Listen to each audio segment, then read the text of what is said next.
Hej 16.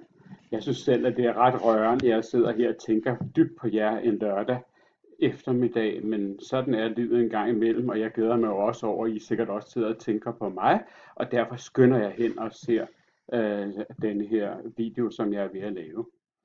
Det første, jeg vil fortælle jer om, det er, eller snakke med jer om, det er, at vi skal kigge på det, der hedder Blooms taksonomi, eller sagt på en anden måde.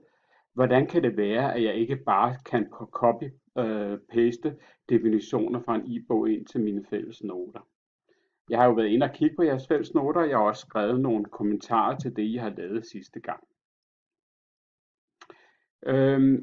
Når I læser noget, noget ny viden, I ikke har haft før, så er vi på det nederste trin af den her trappe. Vi skal vide noget, vi skal have noget at vide.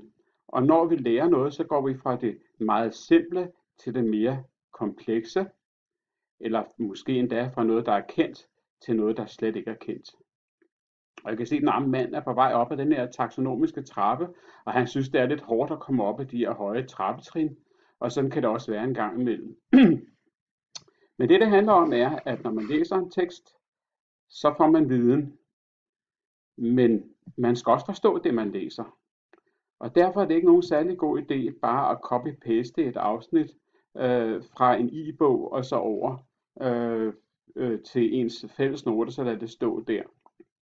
Det I skal gøre, det er jo selvfølgelig, at I skal læse det, og så skal I forstå det, I læser, og det gør I jo netop i grupperne ved at sidde og diskutere, hvad forstår vi ved dette, og hvad forstår vi ved det, og sådan nogle ting. Og jeg vil give jer et eksempel lige om et øjeblik. Det næste I skal gøre, er jo så at anvende den forståelse, jeg har fået. Derfor har I denne her gang jo fået Bocassos tekst, hvor I skal anvende de ting, som I har fået en forståelse for hernede.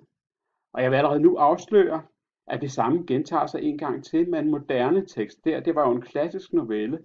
Senere skal I have en novelle af Aids, der hedder Bulbjerg. Der er der nogle andre ting, I skal læse og vide noget om, og få en forståelse af at kunne anvende. Og så er I der forhåbentlig også, når jeg har lavet en analyse af Aids tekst. Men så skal vi jo videre op ad trappen her, og det gør vi i det øjeblik, at vi så begynder at lave en sammenlignende analyse mellem Bocasso og Aids. Så kommer vi længere op, og så kan vi se, hvad der er karakteristisk for den ene, og som slet ikke er i den anden osv. Og så når vi så langt op, at vi kan måske nå en vurdering. Det er det, HF egentlig i alle fag går ud på. Vil jeg give jer et mere konkret eksempel på det. Hvis vi går ned og noget af det, I snakker om sidste gang, så kan vi gå ind på det her novellekarakteristik.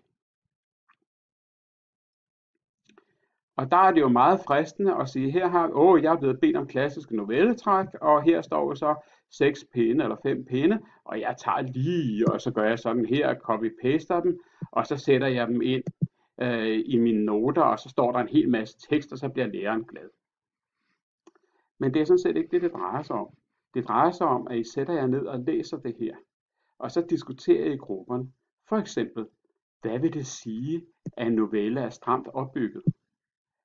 Hvad vil det sige, hvad er en afgørende og usædvanlig begivenhed?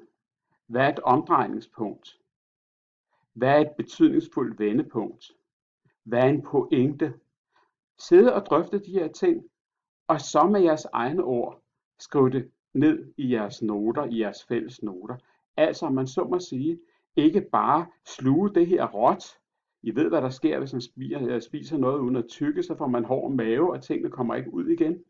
Nej, I skal simpelthen tygge maden, og så kommer det ud som en lind grød.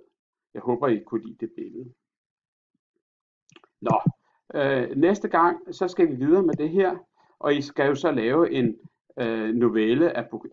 I skal lave en analyse af Decameron, hvis I ikke allerede er startet på det. Det skal I gøre færdigt, og der er det jo vigtigt, at I bruger de her danskfaglige ord, som I har gennemdiskuteret heroppe, og som står i jeres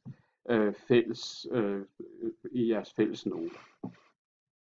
På samme måde forventer jeg også, at I går igennem berettermodellen, som nogle af jer måske kender i forvejen, og sige, hvad vil anslag sige? Hvad vil præsentation og uddybning og point of no return egentlig sige? Og hvordan finder jeg de ting? Meget af det står jo her, men så prøv selv at med jeres egne ord og give udtryk for, hvad det egentlig er, det drejer sig om. Og så prøv at trække den model ned over, om det kan lade sig gøre, og trække den ned over Boccaccio. Og under alle omstændigheder vil det jo være et postulat, fordi berettermodellen er lavet til film i vores tid og kendte slet ikke i 1300-tallet, så Boccaccio har jo ikke kendt berettermodellen. Derudover så er der nogle nye ting, I skal arbejde med, nemlig noget, vi kalder plotting, og så noget med fortæller og synsvinkel. Og der gælder præcis det samme, at I skal ind og tygge med, fordi det er jo selvfølgelig noget, I skal bruge i forbindelse med analyse af ejet, som I i virkeligheden måske først for alvor når til efter jul, og så er det jo meget godt, at I ikke har glemt det hele. Fortæller og synsvinkel, der kan det være, at I tænker, det har vi da arbejdet med i folkeskolen 100 gange. Det er muligt, men I skal op af den taksonomiske stige, og I skal klatre højere op her, så derfor er det vigtigt, at I starter helt nedefra en gang til. Se, det var nogle af de vigtigste ting, jeg vil sige her i den her højhellige weekend til jer. Jeg vil dog også lige bede jer om at gå ind og udfylde tekstgenre, fakta, fiktion, fortæller, når I er færdige for at lave en situationsrapport, en selvevaluering, sige, hvad er det, ved jeg, hvad de her ting betyder. Det er rigtig vigtigt for jer selv. Der er en slider, I kan bruge, om I forstår det 25-50% osv., og både I selv og jeg kan se, hvor meget I forstår, og I kan senere flytte rundt på det. Herefter så går vi over til et helt andet forløb, som er julehygge, og jeg glæder mig til den kage, I har med. Og hvis der er nogen, der har en rigtig lækker kage, så kan det jo være, at jeg kan finde lidt te og lidt kaffe eller noget andet. Men det finder I selv ud af. Nu vil jeg foreløbig bare ønske jer fortsat en god weekend.